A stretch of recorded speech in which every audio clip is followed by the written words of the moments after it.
até aqui o Senhor nos ajudou. Espírito Santo de Deus, eu quero te agradecer, porque o Senhor ó Deus, a novos lugares, a lugares altos. Pai, eu te agradeço por Deus ter revelação da tua palavra sobre nós.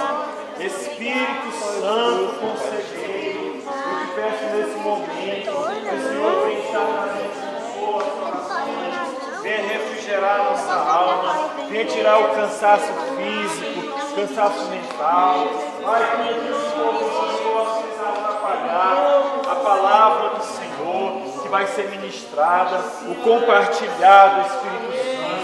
Eu te peço, Deus, que os teus anjos neste lugar, com espadas de fogo, os teus anjos, labaredas de fogo, teus ministros espirituais, para trazer a vitória do Senhor neste lugar, liberdade, porque onde há o Espírito do Senhor há liberdade. Oh Espírito Santo, nós invocamos o teu nome neste lugar. Senhor Jesus, nós invocamos o teu nome neste lugar. Eu te peço, Pai, que o Senhor ensinar em nosso coração. Abre os olhos do nosso entendimento, abra a nossa mente, abre o teu traga de sabedoria, revelação, entendimento da tua palavra, porque nós queremos, Pai, nos alimentar de Ti, queremos sair daqui totalmente cheios do Teu Espírito, cheios da Tua vontade, cheios da Tua alegria, da Tua paz, da Tua satisfação. Derrama sobre nós o óleo da alegria, a motivação, a fé. Deus, porque nós sabemos que nós não podemos fazer nada, é pelo Espírito, e nós clamamos, Espírito Santo, fala, Senhor Jesus. Oh, bendito seja o teu nome neste lugar. Aleluia. Graças a Deus. Vamos sentar. Amém? Nós estamos estudando o quê? Livro de Atos.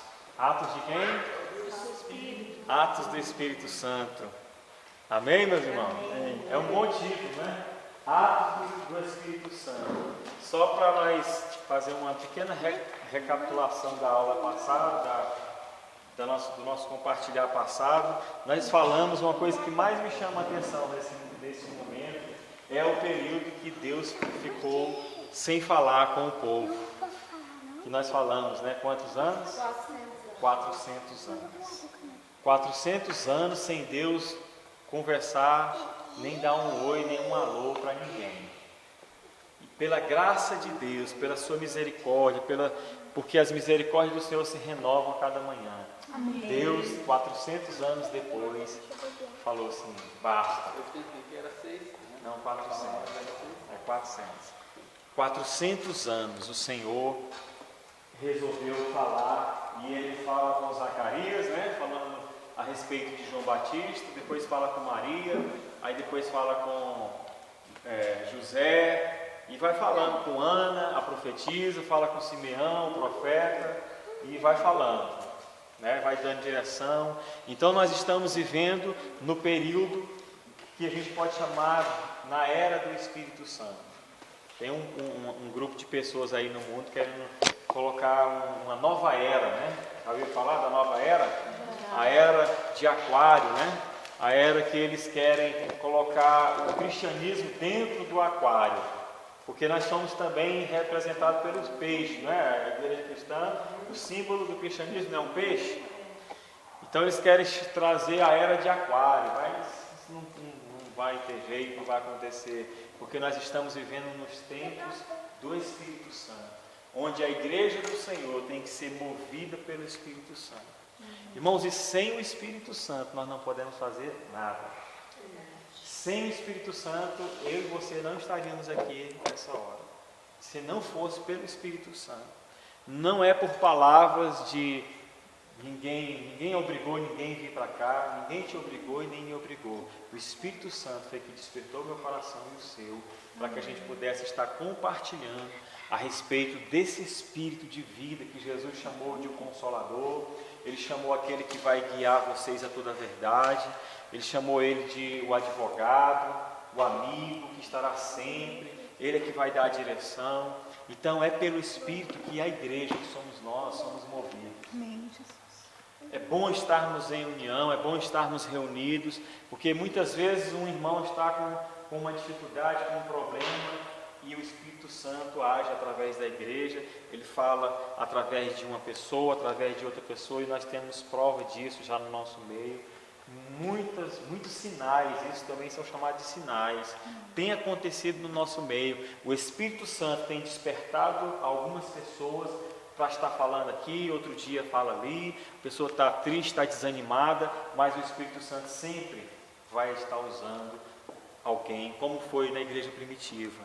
E a nossa intenção não é de dar uma aula, como eu disse, não é de dar uma aula do livro de Atos, até mesmo se fosse a intenção, eu não daria conta de dar uma aula do livro de Atos. O que nós vamos fazer no livro de Atos é compartilhar. Nós vamos ler e vamos compartilhar. Eu vou falar alguma coisa, os irmãos podem falar outra, mas nós vamos compartilhar daquilo que o Espírito Santo tem ministrado no nosso coração, e Deus tem colocado nesses dias um desejo muito grande em estar compartilhando a respeito do Espírito Santo. E eu penso que daquilo que nós falamos é porque nós estamos cheios. Amém, meus irmãos? Amém. E daquilo que nós falamos é porque nós queremos que aconteça. Se você gosta de falar muito de tristeza, de derrota, infelizmente é isso que vai acontecer. Se você gosta de falar de enfermidade, infelizmente é o que vai acontecer.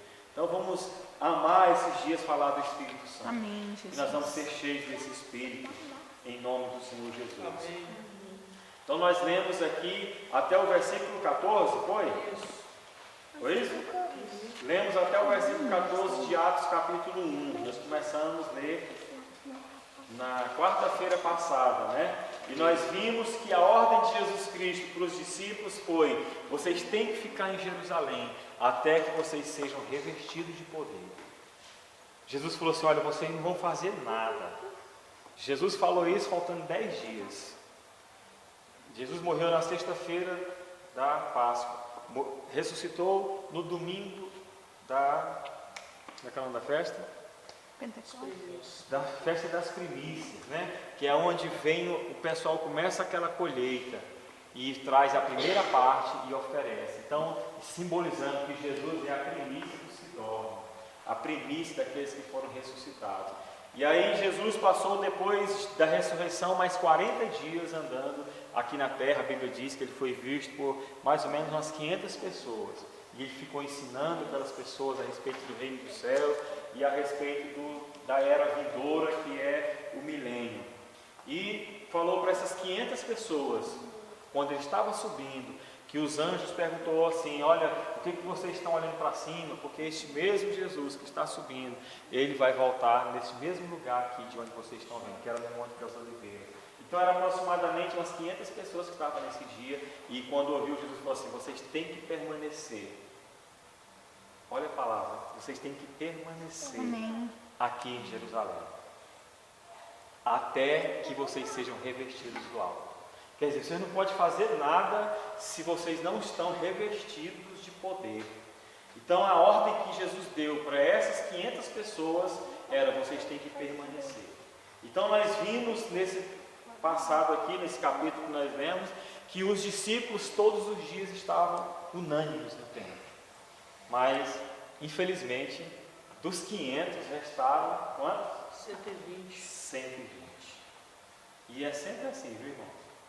Não se iluda. É sempre assim. Dos 500 restaram mais ou menos 1 em 120. Não foi realmente 120, foi 1 em 120. Então, o cenário é esse que nós estamos. Nós vamos continuar lendo. Jesus deu a ordem para eles permanecerem, então todos os dias eles estavam no templo. Vamos ler o versículo 15. E naqueles dias, levantando-se Pedro no meio dos discípulos, ora, a multidão junto era de quase 120 pessoas. Disse: homens e irmãos, convinha que se cumprisse a escritura que o Espírito Santo predisse pela boca de Davi. Quem predisse pela boca de Davi? O Espírito Santo. É sempre pelo Espírito. Sempre é pelo Espírito Santo. A pessoa de Deus. Aleluia. Acerca de Judas, que foi o guia daqueles que prenderam a Jesus, porque foi contado conosco e alcançou sorte nesse ministério. Ora, este adquiriu um campo com o galardão da iniquidade e, precipitando-se, rebentou pelo meio e todas as suas entranhas se derramaram. Foi notório a todos os que habitam em Jerusalém, de maneira que na sua própria língua esse campo se chama Aceldama, isto é, campo de sangue. Porque no livro dos Salmos está escrito: fique deserta a sua habitação, e não haja quem nela habite, e tome outro seu bispado. É necessário, pois, que dos homens que conviveram conosco, todo o tempo em que o Senhor Jesus entrou e saiu dentre nós, começando desde o batismo de João até o dia em que de entre nós foi recebido em cima, um deles se faça conosco testemunho da sua ressurreição.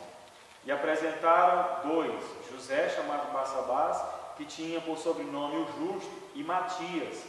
E orando disseram: tu, Senhor, conhecedor dos corações de todos, mostra qual destes dois tens escolhido, para que tome parte neste ministério e apostolado, de que Judas se desviou para ir para o seu próprio lugar.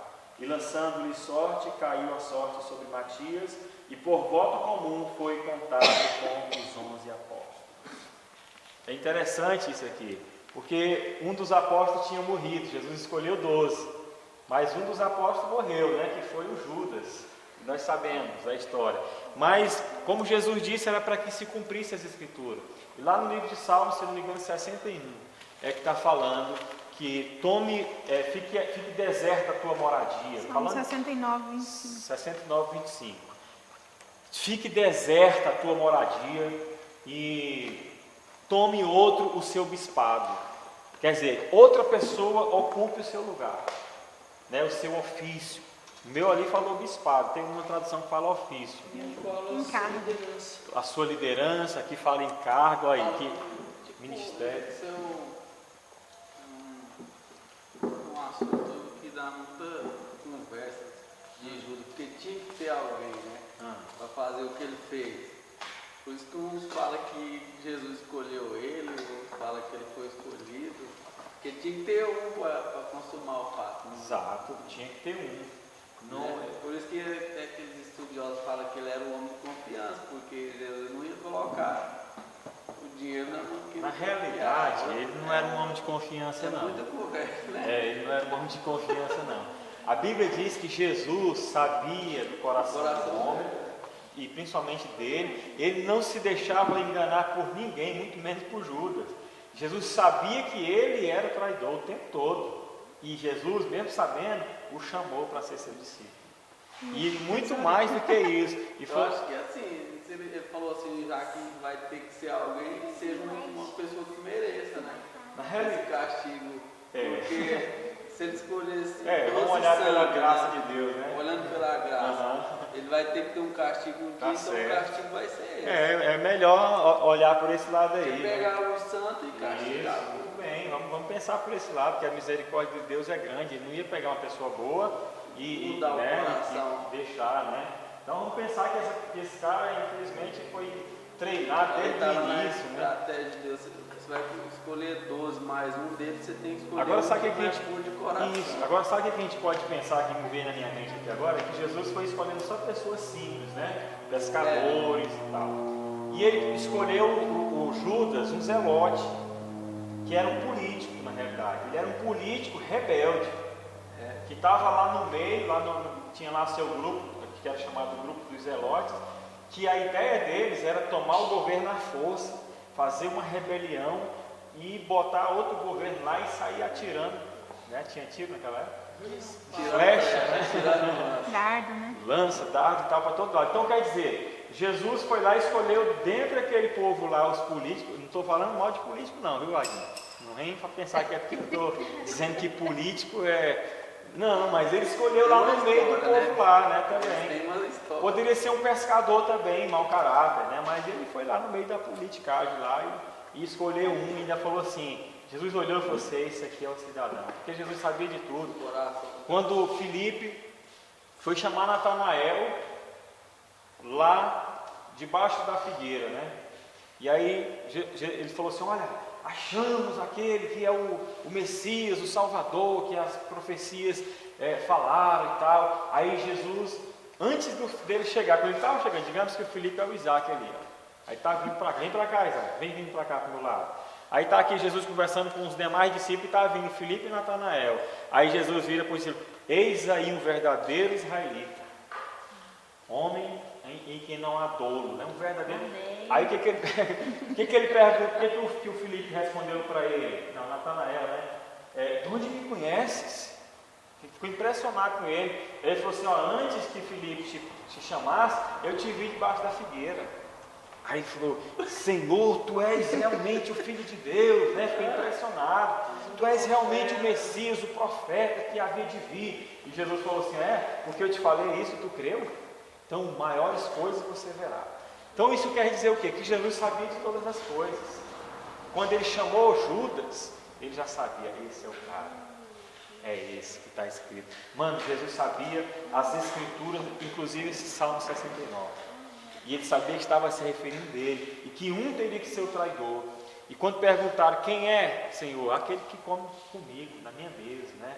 No mesmo prato que eu como, é ele o traidor. Então Jesus sabia e ainda colocou ele como o tesoureiro. Você teria coragem de fazer isso? Eu não teria. Colocar o Fernandinho Beiramar para ser meu tesoureiro? Eu não colocaria, mas Jesus, irmão, ele colocou. Então ele sabia que Judas era o traidor. Ele já olhou e viu a fita dele todinha ali. Mas a Bíblia diz que tendo-os amado, amou até o fim. Ele amou até o fim, ele nunca tratou Judas indiferente, nunca destratou ele. Até o fim, desde o início, até lá no Monte das Oliveiras, você vê quando Jesus é traído por ele, naquele momento, quando se consuma o ato da traição com um beijo, o que Jesus vira para ele? Ah, seu traidor, é assim que você me trai, me beijando e tal, você é um cabra safado mesmo, né? Lembrei do bispo... do bispo Júlio. Parênteses, ele estava no Nordeste, né, lá na minha terrinha, ele não falou ainda, não, bispo Júlio, quem não lembra dele? Aí ele disse, irmão, é engraçado demais, o povo do Nordeste é uma graça, eu sou de lá. Aí ele disse que lá no meio do louvor, e Judas, quem traiu Jesus foi um cabra safado. Exato. E falou assim, Judas, não sei o que, cabra safado. Aí agora vira para o seu irmão e fala, cabra safado. Ai meu Deus, fecha a parede, só para... Eu lembrei. Mas Jesus, irmão, ele não fez isso com Judas. Ele disse o que? Amigo. Ele chamou ele de amigo. Amigo, a que vieste? Foi essa a reação de Jesus, amigo. Então a Bíblia diz que ele os amou até o fim. E o interessante, né, já que a palavra de Deus diz que e tome outro o seu bispado, né, o seu lugar, o seu ofício, o seu ministério. O que você falou aí? Seu encargo. O seu encargo. Acho que é a palavra mais certa para mim, é encargo. Os irmãos sabem qual que é a diferença de encargo para cargo? Eu vou falar, mesmo os irmãos sabendo, para a gente reforçar. O cargo é eu chegar aqui para o Francisco e falar, Francisco, a partir de hoje você tem o cargo de quê? De orar. Toda vez você que vai orar, vou colocar esse cargo sobre você. Você vai orar todas as vezes pelos enfermos aqui na igreja. É o cargo do Francisco. Qual que é seu cargo na igreja? Eu sou o orador dos enfermos. Não sou o presidente da mocidade, né? É o cargo. Agora, o encargo é diferente. É o Francisco chegar para mim e falar assim, pastor, eu estou com um desejo no meu coração de todas as vezes orar pelos enfermos. Aí esse é o encargo. Ele sentiu essa responsabilidade, esse peso, e aí ele vem e quer. Então o Espírito Santo foi quem colocou. Não foi por uma coisa imposta. Que normalmente as coisas impostas, assim, com pressão, traz peso. Quando é do Espírito Santo, quando é o Espírito Santo que desperta você para fazer algo, você vai, meu irmão, até o fim, até a cruz, achando bom. Está caindo, está chovendo canivete, está doendo, está chorando, está saindo sangue e você tem prazer de fazer aquilo ali. Agora o cargo não, o cargo de novo. Vou ter que orar de novo. Ah, não, toda vez é só eu. Não. Então, o encargo é quando é o Espírito Santo que desperta você. Então, tome outro seu encargo. Vamos ficar com essa tradução que é melhor. O seu encargo. E aí eles escolheram 2 homens, Matias e José. E olha só, irmãos, o Espírito Santo ainda não tinha vindo sobre a igreja. Já tinha vindo? Não tinha. Ainda não tinha acontecido o Pentecostes, o derramamento do Espírito Santo. Então, qual foi a forma que eles usaram para escolher um dos 2? Tiraram sorte. Pode ter sido o Urim e o Tumim, né? Não sei se meu fala votado. No rodapé. Não, mas também foi lançado sorte. Lançaram sorte. Isso. Lançaram sorte e votaram. Quando eles lançavam sorte. Isso. Existiam 2 pedras que foi Deus quem falou para Moisés: Moisés, vocês vão ter que ter Urim e o Tumim. Eram 2 pedras preciosas que tinha, né? Urim e Tumim. Toda vez que você for consultar a Deus a respeito de qualquer assunto, sobre alguma decisão, vocês vão colocar o Urim e o Tumim junto uma da outra. Se acender a luz, se dá um brilhar lá, é porque é Deus que está confirmando. Se não, deixa de mão. Então, você pode... Muita fé, né? Muita Tá fé. esperando uma pedra mas sem luz. Exato, mas foi Deus que mandou. Mas eles também tinham outras tradições também. No caso de Jonas, ele estava indo lá e eles lançaram sorte também para ele. Eles vão já brincar de lançar sorte com uma garrafa assim, né? Roda a garrafa. Eu acho que o de Jonas foi isso aí. Rodaram a garrafa lá, que no navio daquele não tinha crente. Não tinha sacerdote ali dentro. Não é? Então eu penso que foi uma garrafa lá. Lançaram sorte e apontou para ele. Mas o interessante a gente observar aqui, irmãos, é que isso foi antes do derramamento do Espírito Santo. Hoje nós vamos tomar alguma decisão importante aqui na igreja e vamos pegar a garrafa e vamos fazer isso. Ou vamos lá em Israel, vamos achar essa pedra Urim Tumim. Nós temos o que hoje?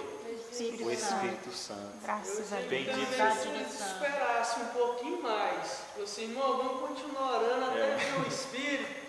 Aí o Espírito ia dizer assim: aí, Senhor, quem vai tomar? Não, calma aí que eu vou levantar daqui um tempo. Eu penso que esse 12º aí, ou era o apóstolo Paulo, ou era a igreja toda, no geral. Todos nós aqui somos o 12º apóstolo. Todos aqueles que vieram depois. Mas eles oraram também, né, irmãos? Eles oraram, pediram: Senhor, qual que é e tal. Aí depois disso foi que eles lançaram sorte. Mas você vai observar que a partir do momento que o Espírito Santo veio, eles nunca mais lançaram sorte. Nunca mais eles usaram o Urim e Tumim. Por quê? Porque o Espírito Santo é quem guia, quem traz a verdade, quem dá a direção. Amém. Glória a Deus. Então é por isso, irmão, que a igreja depende do Espírito Santo. A igreja. É o fogo mesmo da igreja. Sem o Espírito Santo, irmão, nós não podemos dar um passo. É bom, todas as suas decisões que você for tomar, sempre ore. O Espírito Santo, Ele é fiel, Ele vai te trazer solução, Ele vai te trazer direção, Ele vai mostrar. Amém. Glória De uma a Deus. forma ou de outra. Aleluia. Agora, o próprio Espírito Santo pode usar um passarinho para falar com você. Mas você teve o Espírito Santo para falar. E fala assim, né? Eu estava lá em Portugal, né? E eu estava muito triste. Aí lá a gente trabalha todos os dias, tem uma folga por semana. E aí foi um dia de domingo, eu levantei cedo, me arrumei, cansada, assim, e os papéis ainda não tinha resolvido. E eu estava ali tinha entregado os papéis, mas não tinha escrito notícia nenhuma, e estava naquele marasmo. Muito triste, sabe, trabalhando, porque lá a gente trabalha mesmo, lá você não come, você trabalha. Lá você leva um pão, uma fatia de queijo, um pedaço de salame, é o seu almoço. Um iogurte é o seu almoço. Lá você não tem tempo para nada, não. É trabalhar e comer. E eu estava muito triste nesse dia e eu escutei dentro do metrô um hino, só que eu não discerni bem a letra do hino, mas vi que era um hino. E eu dentro do metro, ali com a minha bolsinha, né, e pensando comigo: meu Deus, será que isso vai resolver? Será que isso não vai resolver? Né? Que luta. E assim, a gente sempre, quando tem raiva, quando tá briga e tal, a gente pensa que ele pode ver uma outra pessoa, né? Eu tinha saudade até do Bambam. E uma coisa muito fácil que eu senti. E eu tinha saudade, assim, sabe? E aí aquela angústia, aquela tristeza muito grande. Aí quando deu na estação de eu descer, eu desci. desci e estou caminhando. Lá a gente desce na estação, aí sobe as escadas, tem um túnel, e eu estou no túnel. Eu escutei, vai passar, essa dor, essa angústia, eu sei que vai passar. E aquele menino falou tanto comigo, gente, mas naquele momento ali eu senti o Espírito Santo de Deus na hora falar comigo. Isso foi um dia domingo, na segunda-feira eu recebi a resposta. Aleluia. Glória a Deus. Aí, como o irmão falou, o Espírito Santo não abandona a gente. Não deixa sem Deus resposta. falou comigo que aquele homem estava com o telemóvel dele, o celular dele, no hino. E justamente tinha que ser aquele hino. E ele entrou, eu entrei no túnel, lá tem um túnel, tem uma saída para a direita e uma saída para a esquerda, que entra para dentro do shopping onde eu trabalhava. E aí quando eu escutei o hino, eu comecei a cantar junto. E eu vi a hora que ele subiu nas escadas e parou. Ele parou lá e ficou escutando eu cantar o hino. E eu segui meu caminho. E eu falei, nossa, Deus falou comigo. Eu liguei para fazer isso, Deus falou comigo. Amém. E ele fala. E ele fala. Se a gente der ouvidos, a gente se dá bem. Amém, irmãos? Então,